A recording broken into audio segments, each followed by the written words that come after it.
We're doing something a little different this time.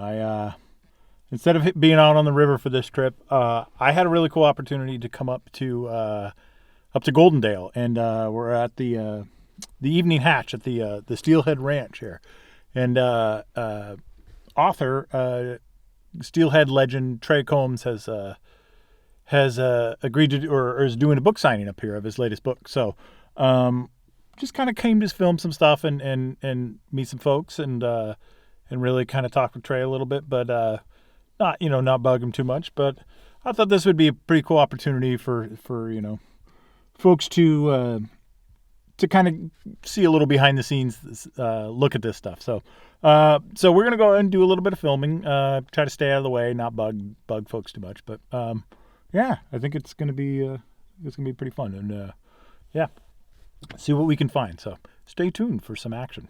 All right.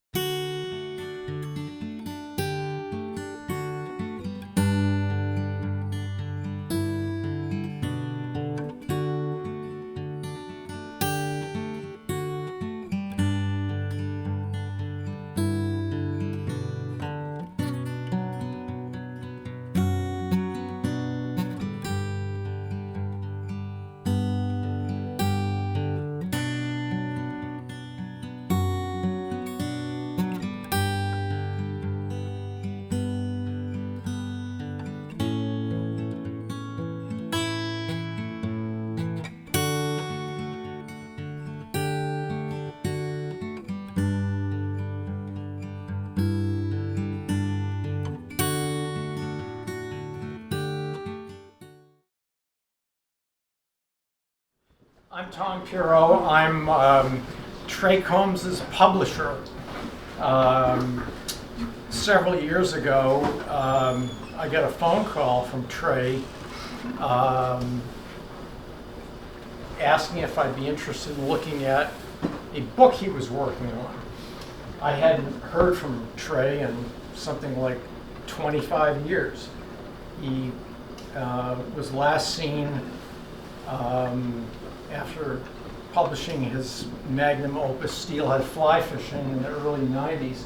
Was last seen being dragged out to sea on a charter from San Diego chasing world records on a fly rod, and hadn't been seen on a steelhead river since. I'm exaggerating slightly, but not entirely. So he told me that he had begun what he thought would be kind of the last major book on salmon steelhead, and would I be interested? And so I said, yes, but I need to see what it's about. And so I went to my post office a week or so later, and there was a rather large box with 3 loose leaf binders. Remember those old kind we used to have in high school? This ages both of us. I remember I spent one April Saturday all day, fueled by coffee after coffee, reading the draft. And I remember picking up the phone a day or two later, and I said, Trey, I've read it. He was quite surprised. I said, yeah, I read the whole thing. And he said, what do you think? Well, I said, you've got a book here, but it's not the book you think it is. And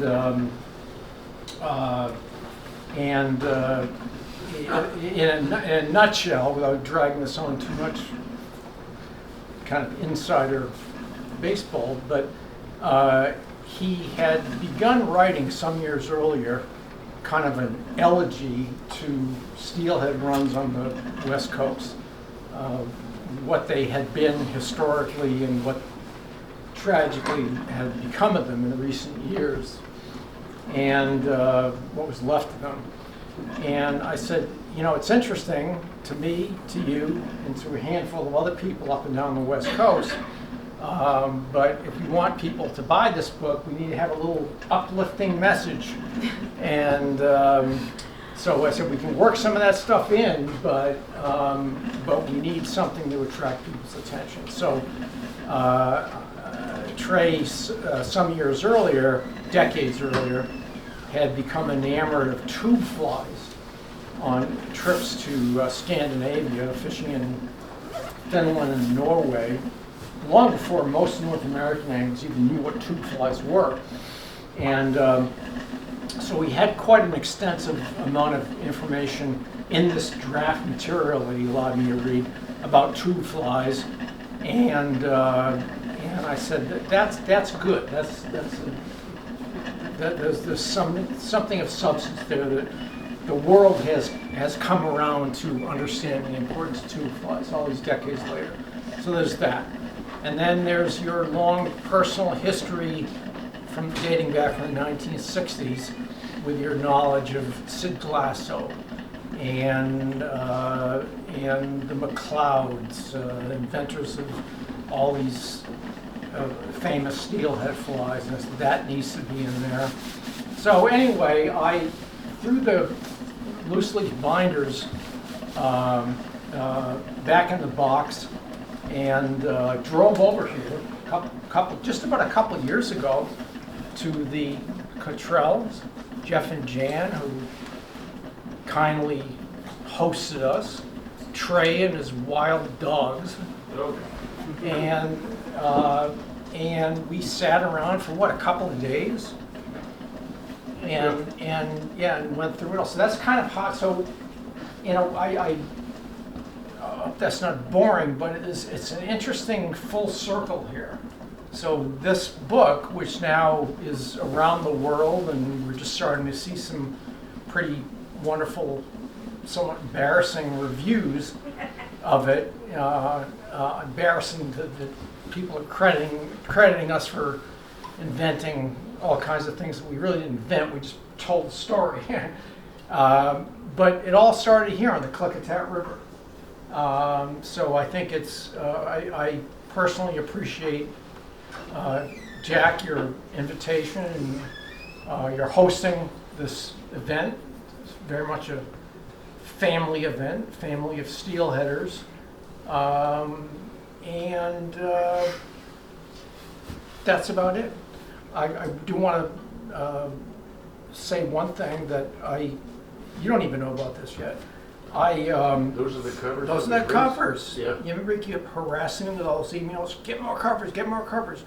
And so I just had our warehouse send these just over the last several days, and these are the dust jackets to the book. They're uncut, and they are here for as a gift to you folks. So Trey, you can sign them, you can autograph them. I'll sign them about my name there. Whatever you want. Yeah, It's totally sure. up to you. Yeah.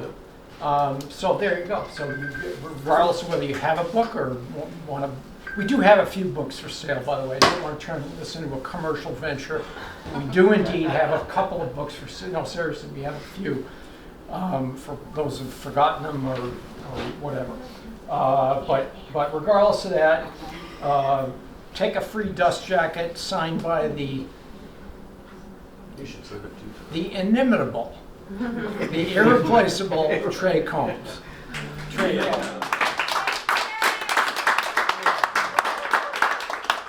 Thank you. Let me just say a couple of words. When I begin my day with emails always, and I always refer to the book as our book. Not to flatter Tom, because it is our book. Tom cut out all the stuff that he thought would never promote the book in terms of its sales. He had an idea, and it took me a while to catch on what the idea was, and the idea was to emphasize the flies to the exclusion of most other things that were not related to the central theme of the book, which are flies. And Tom didn't really want to entertain it in the book.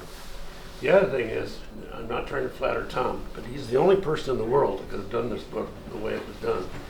And the reason is that Tom knew the subject that I was writing about, certainly Atlantic salmon. He knew more about Atlantic salmon than I did. And if I knew the history better than he did, it wasn't by much. So the book was a collaboration between the two of us. And Tom tailored it to what he thought would work. And one of the results of sending him the first manuscript was, he said, it's weighted for steelhead, but you ignore all the history of how Atlantic salmon flies got to be impossibly complicated, with 25 different kinds of feathers in the single fly.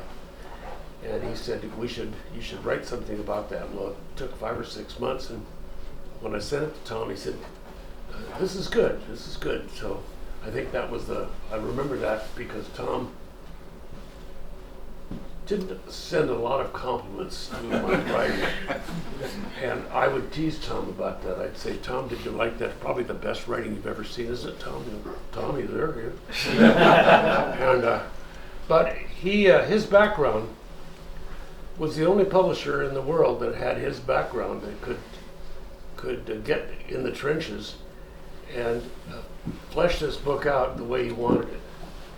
And that was a gift. And I told Tom this many times. There was never any other publisher that I even thought about doing. I'd been contacted by Stackpole about a year or two after I started this project, and they wanted to give me a contract, and I said, there's just no way for now. I don't have anything to contract for. But when I finally got around to sending it to Tom, the list of anglers who, the list of fly fishers, European fly fishers and English and Scottish fly fishers were amazing. And the way that was accomplished was that most of these people had steelhead fly fishing published in 1991. When I went to Norway to fish in 2019, practically everybody in camp on the Riza, these were all Norwegians and Swedes and a few Danes, they all had the book.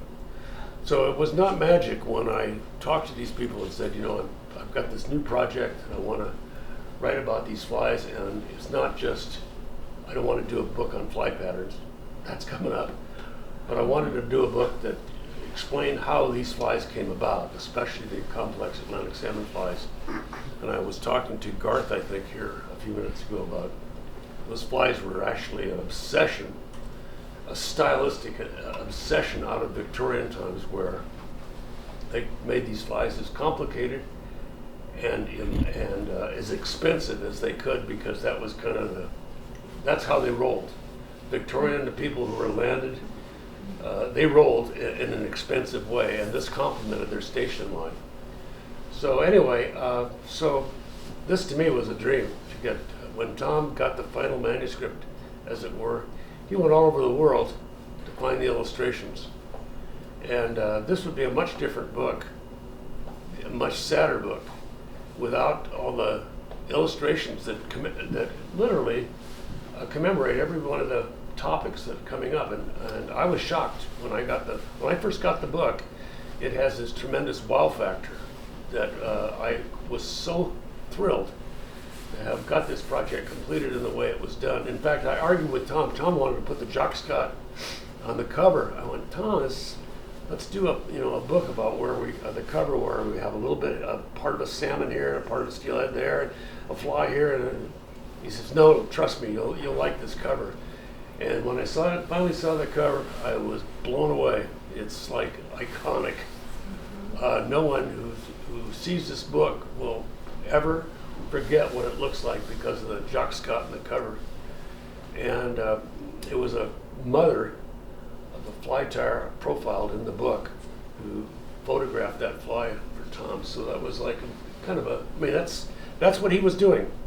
He was working on stuff outside of what I was working on, and it was unerring the way that both of our interests came together. So that's why I call it our book. It's as much Tom's book as it is mine. So thank you all for coming, and I'll sign the books for you. Thank you for the introduction, Tom. Thank you.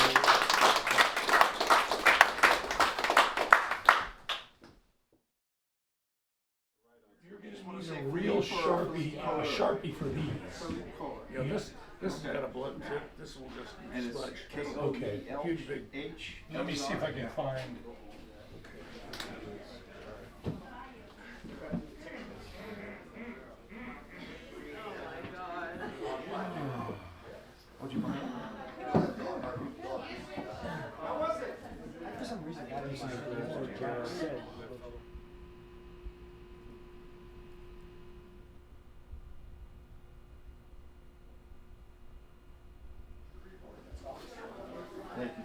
It's so good to see you again after all these years.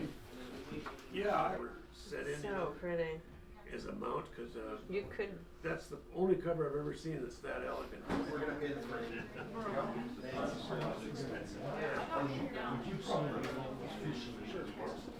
People asking for them? I'm gonna get one, I'm gonna frame it. Yeah, what's the idea? Oh, those are Oh, they had a stack of them, nobody's funny. asking.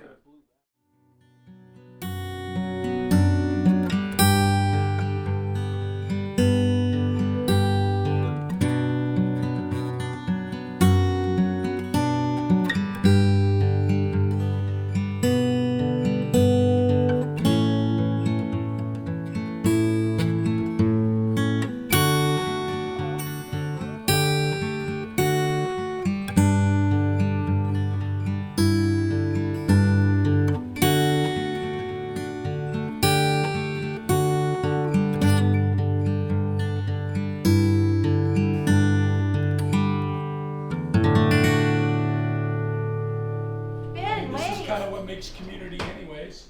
So I'm sorry my voice is a little whacked out, but we came together because of Trey's book, but we extended it out a little further to enjoy each other's company. And so thanks again for all coming, guys, okay? Thank you, Jack. Yeah, happy holidays. Thank you, know, Jack. if Trey Is that was okay, here, Ben? he would really Okay. say thank you. I mean, he just is not feeling well, so he would say thank you. I'm saying thank you for Trey. You're glad, really. Please don't lose that butt. Yeah, I wanted to be here last night. Oh, that's super cool.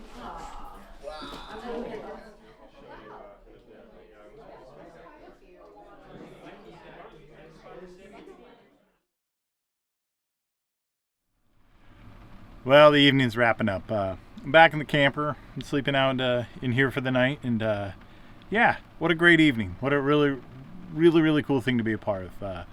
First and foremost, I want to say a big thanks to Jack. The Evening Hatch, I've been a big fan for a long time, so thanks for having me up. Thanks for dinner. It was an incredible meal. Thanks to everybody that contributed to that. It was really neat to be a part of. Big shout out to Ben Dow for setting this all up.